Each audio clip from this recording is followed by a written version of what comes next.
আরজিকর হাসপাতালের ঘটনায় Uttarbanga medical college ও হাসপাতালের ইমার্জেন্সি গেটের সামনে জুনিয়র ডাক্তার ও ছাত্রদের কর্মবিরতি করে অবস্থান।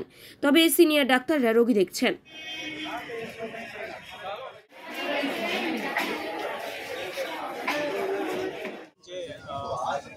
তারিখের নাতে আরজিকর মেডিকেল কলেজে সেকেন্ড ইয়ার পিজিটি চেস্ট মেডিসিনের পিজিটি দর্শন আর ফোন করা হয়, সে নিয়ে আমরা এই পালন করছি। যাকে তাতে জানে মানে যারা দোষী আছে তাদেরকে দৃষ্টান্তমূলক শাস্তি দেওয়া হবে। আউটডোর কি পুরোপুরি বন্ধ? আউটডোর ইমার্জেন্সি আউটডোরটা বন্ধ আছে, কিন্তু ইমার্জেন্সি এবং এই সার্ভিসগুলো যেগুলো জরুরি সবসময় সেই সার্ভিসগুলো আপনার নাম? আমার নাম আরিফ হোসেন, আমি এখানকার বর্তমানে ইন্টার্ন। আজকেও করছেন? আমাদের এই আন্দোলন লাগাতার চলছে।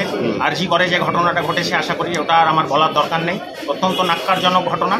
মূল যে দাবি নিয়ে আমরা এখন আন্দোলন করছি, ইমিডিয়েটলি পোস্টমর্টেম রিপোর্টটা পাবলিশ করতে হবে, ইমিডিয়েটলি জুডিশিয়াল এনকোয়ারি করতে হবে। পুলিশ যে ভূমিকা নিয়েছে, আমরা পুলিশের উপর আস্থা রাখতে পারছি না।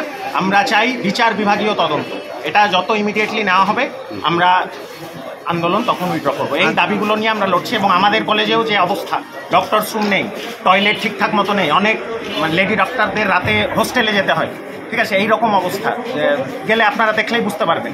তাহলে আজকে যখন আন্দোলন হচ্ছে, দুদিন সুইপার দিয়ে পরিষ্কার করে দিল, এটা কিন্তু কোনো পার্মানেন্ট সলিউশন নয়। তাহলে আমরা বলছি যে স্টাফ নিয়োগ করা হোক, রেগুলার বেসিসে এগুলোকে পরিষ্কার পরিচ্ছন্ন রাখা হোক, proper doctors duty room, proper toilet এগুলোকে বানানো হোক। এটা বহুদিন থেকে এই কলেজের ছাত্রছাত্রী এবং ডাক্তারদের দাবি, সেটাকে মেনে নেওয়া হোক। এবং যে ঘটনাটা ঘটেছে আরজি করে, তার immediately postmortem report publish, immediately judicial enquiry করে দোষীদেরকে অ্যারেস্ট করে তাদের হার্শেস্ট পানিশমেন্ট 18তম শাস্তি দেওয়া হবে। এটাই কি পরিস্থিতি রয়েছে আজকে? পরিষেবা নিয়ে কি করছে? মানে আমরা এখানে ইমার্জেন্সি পরিষেবা চালু রেখেছি, আমরা নন ইমার্জেন্সি পরিষেবা বন্ধ রেখেছি। আমাদের প্রোটেস্ট হিসেবে আমরা রুগীদের আত্মীয় পরিজন এবং তাদের ফ্যামিলির কাছে বলছি যে কেন আমরা বন্ধ রেখেছি। আমরা যাকেই বলেছি তারা আমাদের সাথে সহযোগিতা করেছেন, কোনো রুগী বা রুগীর আত্মীয় আমাদের সাথে অভব্য আচরণ করেননি, তারা এই আন্দোলনকেই সাপোর্ট করেছেন।